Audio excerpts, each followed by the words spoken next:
I welcome you all in this video. In this video, we are going to discuss the stress equations for knuckle joint. So in this video, we are going to discuss about the stress equations for various parts of the knuckle joint. So first is tensile failure of rod. As we have defined, this knuckle joint is a mechanical part which is used to connect the two rods subjected to tensile force. So here you can see clearly this rod A and rod B is subjected to tensile force P. So the tensile stress will induce in these rods, and hence the failure of this rod will take place due to tensile stress. So we can write here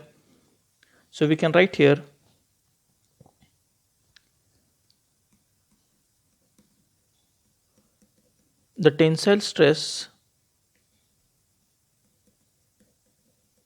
in the rod is denoted by sigma t, and stress we know that it is defined as force upon cross sectional area. Now as the diameter of this rod, each rod is capital D, so cross section area would be pi by 4 d square, and the force applied on the rod is P, so we can write force as a P, and cross section area is circular, and hence as the diameter of rod is capital D, so we can write cross section area as pi by 4 d square. So this is the equation of tensile stress. This is the equation of tensile stress in the rod. So from this equation we can find the tensile stress in the rod, and also same equation can be used to find out the diameter, that is capital D, of a rod.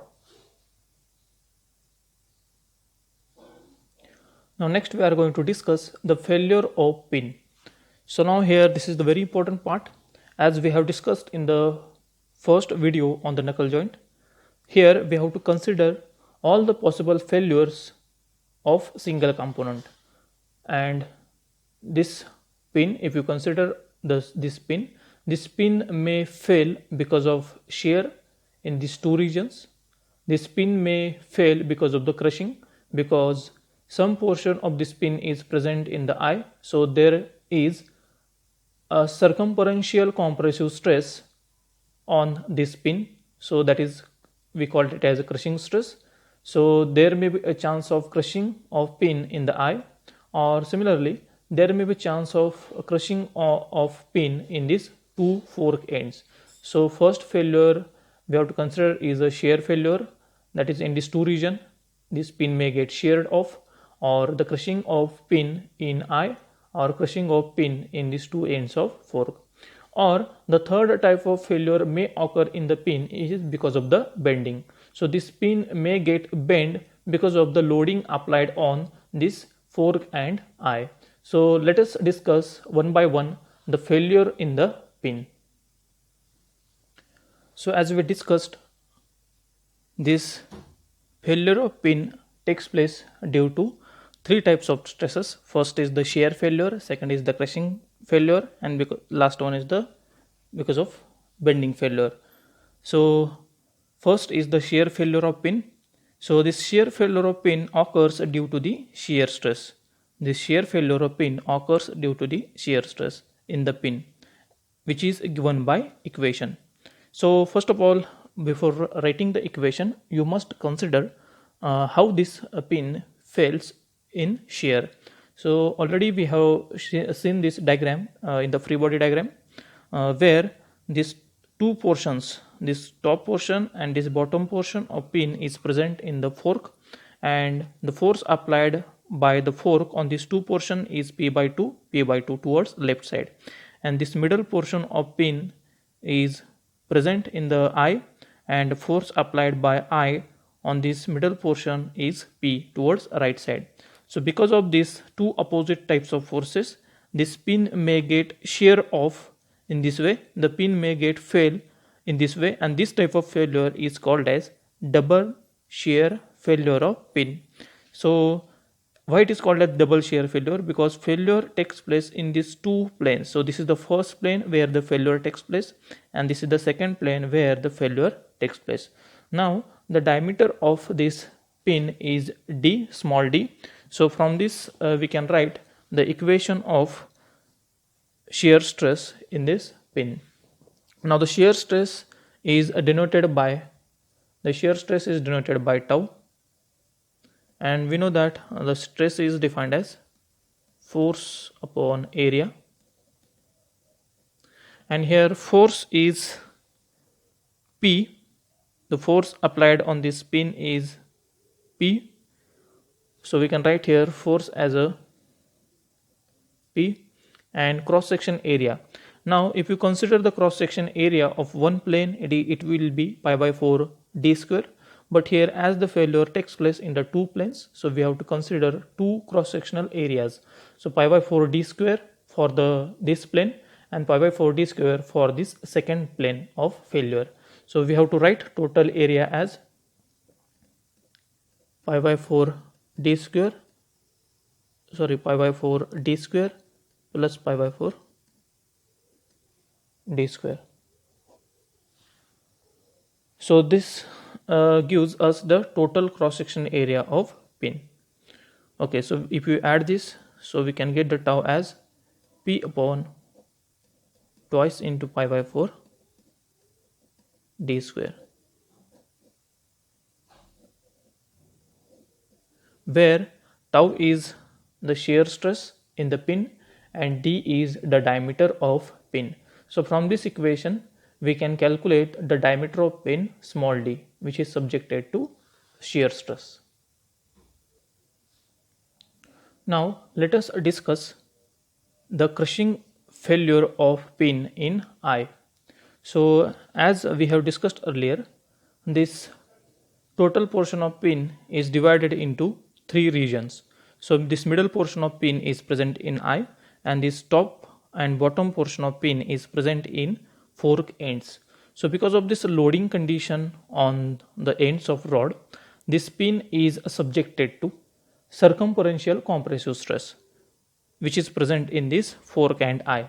So first of all we have to consider the circumferential crushing stress acting on pin in this eye, and then we have to consider crushing stress, that is circumferential compressive stress acting on this pin by fork. So first of all we will consider the crushing failure of pin in eye. So crushing stress is nothing but the circumferential compressive stress acting on the pin. Now as we are considering only the portion of pin which is present in eye, so I will draw here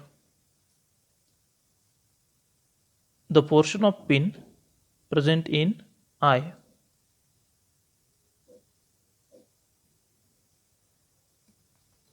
So now this much portion of pin,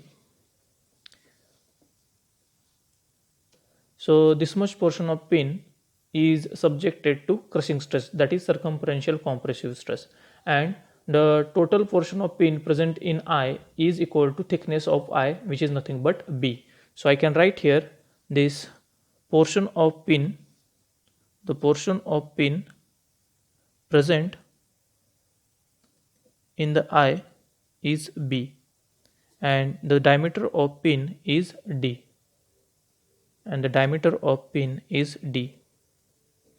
So in order to find out the equation of this pin which is subjected to crushing failure, so we have to write the equation as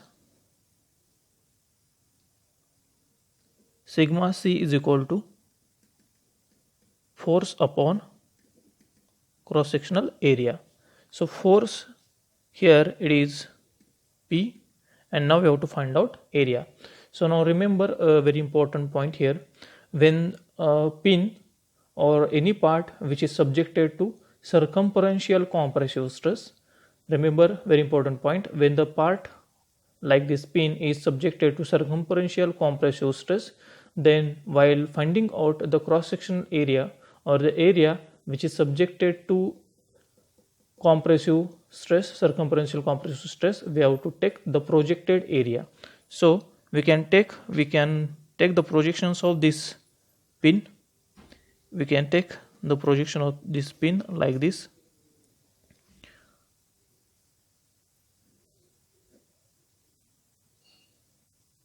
So this is the projected area of pin present in the eye, and this projected area gives us the area of pin subjected to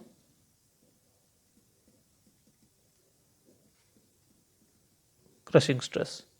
Now if you look at this projected area, it is a rectangular area, and the height of this rectangle is same as that of height of this pin present in eye, that is B, and the width of this rectangle is nothing but the diameter of this pin. As the diameter of this pin is D, so I can write here D as the width of this rectangle. So this rectangle area is nothing but the area of pin subjected to crushing stress. So we can take the area of this rectangle as the area of pin subjected to crushing stress. So we can write here area of this rectangle as B into D. So this is the crushing stress acting on the pin due to I. So thus we can get the crushing stress, that is circumferential compressive stress acting on the pin due to I, and that equation is sigma c is equal to P upon BD.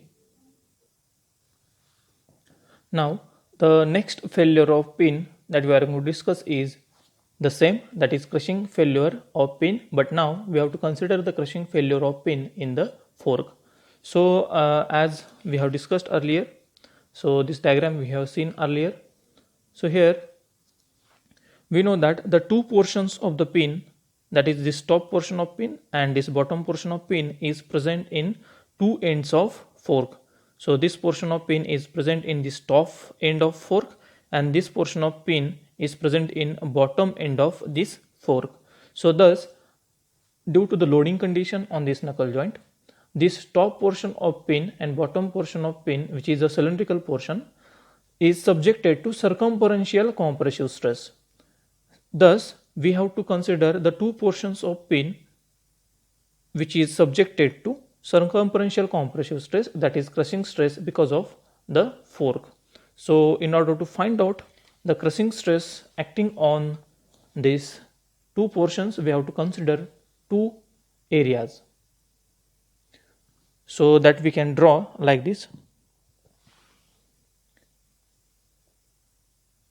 So this is the portion of pin present in the top end of fork, and this is the portion of pin present in the bottom end of fork. So this is the portion of pin present in, so this is the portion of pin present in this top end of fork, and this is the portion of pin present in this bottom end of fork. Now this length, now we have to write here this length of pin present in the fork end. So now the length of pin present in the fork is equal to thickness of fork. So as the thickness of fork here, top fork end is A, so the portion or length of pin present in this top end of fork E must be A. So this height is A, and diameter is same, that is small d. Now similarly, the portion of present in the bottom end of fork, the length of pin present in this bottom end of fork is equal to thickness of fork end. As the thickness of this bottom fork end is A, so length of pin present in this bottom end is also small a. So we can write here this length of pin present in the bottom end of fork is also small a, and the diameter is again small d. Diameter is same throughout its length. Now let us find out the area subjected to crushing stress. So as I already discussed, So this crushing stress is nothing but the circumferential compressive stress. The circumferential compressive stress. And while finding out the area subjected to such circumferential compressive stress, that is crushing stress, we have to take the projected area. So again we will take the projections of these two portions of pin. So it gives a rectangular area with height as a and this width as a small d. Similarly, if you take the projections of this bottom portion of pin, we get the rectangular area with height a and with width small d. Now we can write as usual the crushing stress is denoted by sigma c, which is given by equation force upon area, and force is P, which is applied on the end rods, and now area. So as here two portions of pin present in the fork, so we have to consider two projected areas. So first area for the top portion of pin, it is rectangular area is A into D. Similarly, for the bottom portion of pin, the projected area is area of this rectangle, that is A into D. So total area we get as twice A into D. So this is nothing but the crushing stress acting on the pin in fork ends. And remember that this projected area is the approximate area subjected to crushing stress. So this rectangular area is area subjected to crushing stress in the top end of fork, and this rectangular area is nothing but the projected area of this pin which is subjected to crushing stress in the bottom end of fork.